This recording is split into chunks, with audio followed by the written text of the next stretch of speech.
Welcome to the new IDS electronic process for requesting investigator or expert services. Here we are at the IDSD Support Services login page. You will enter your bar number as the username, and then enter your password and click Sign In.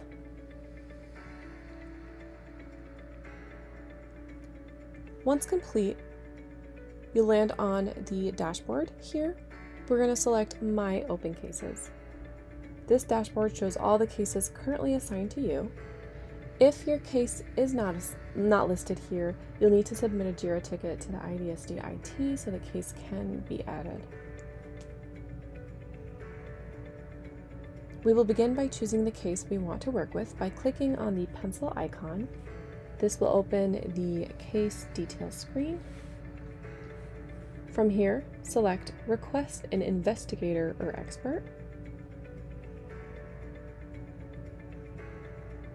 A Policies window will appear.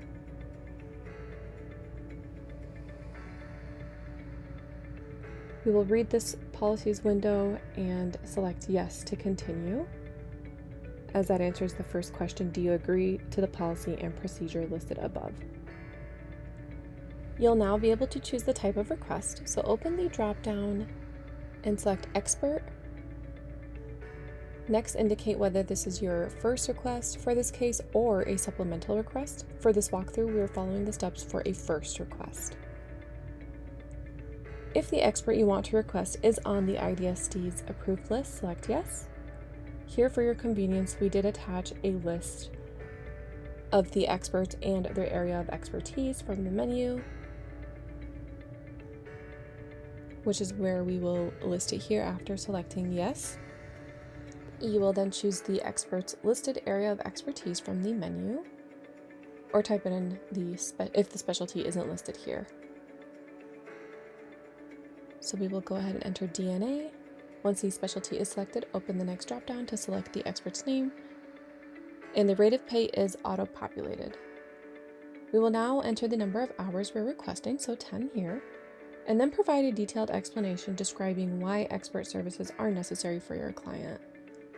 You'll also confirm whether the expert will need to travel more than 100 miles. If so, provide the reason for travel. So if you select Yes, you will have to fill this form out. Include relevant details such as the origin, destination, and expected travel dates. We went ahead and selected No. If you'd like additional parties to receive updates, enter their email addresses in the designated field here. Be sure to separate multiple addresses with a comma and a space if it's multiple addresses you're applying. Next, complete the case information fields shown below. Some fields, like the CTN, will automatically be filled in. And you can also include the circuit case number and the case judge if you have it. However, it is not necessary for this form. Next, you're going to enter the next hearing type. So here, sentencing, and the next hearing date. And then click Submit for the form completion. Now that we have submitted our request, we can look at our open IE requests, and you will there locate the request you just submitted after selecting the My Open IE Request widget. So you can see here, first request, new request, and you can identify what the status is. So there's approved. Now approved means your request is approved and open. They've begun working on it. And after submission, it will show new requests. So there's the form we had just submitted and completed. And that is where you will locate the list of open IE requests. Now for closed or denied IE requests, you will see the request status column here. Both show denied. You'll get an email for the denial reason, and it could be not reasonable information or not enough information. Or closed, which means the goals of request have been met. It does not necessarily mean that the case was closed, but in this case, for the request, the goals of the request have been met.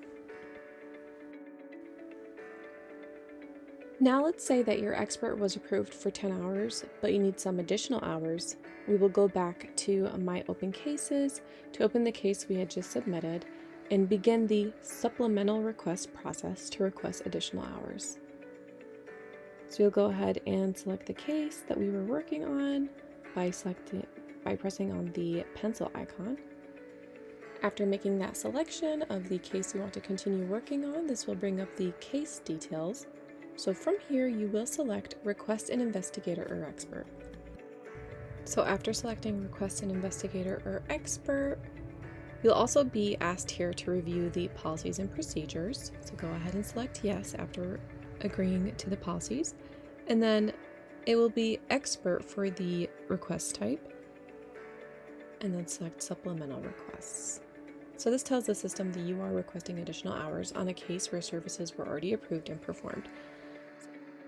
So now we will proceed with the supplemental services request form. So the same as the information that was submitted in the first request, we're going to go ahead and enter DNA for the area of expertise and the same expert. And then for the, please enter the pay rate approved on your first request.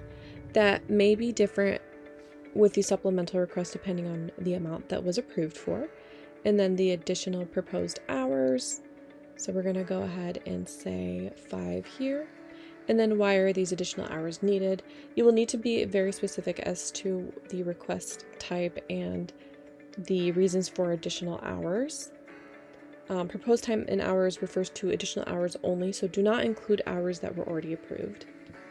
We will look at the expert's travel circumstances. So if they'll travel over 100 miles to provide services, we'll select yes. Otherwise, select no.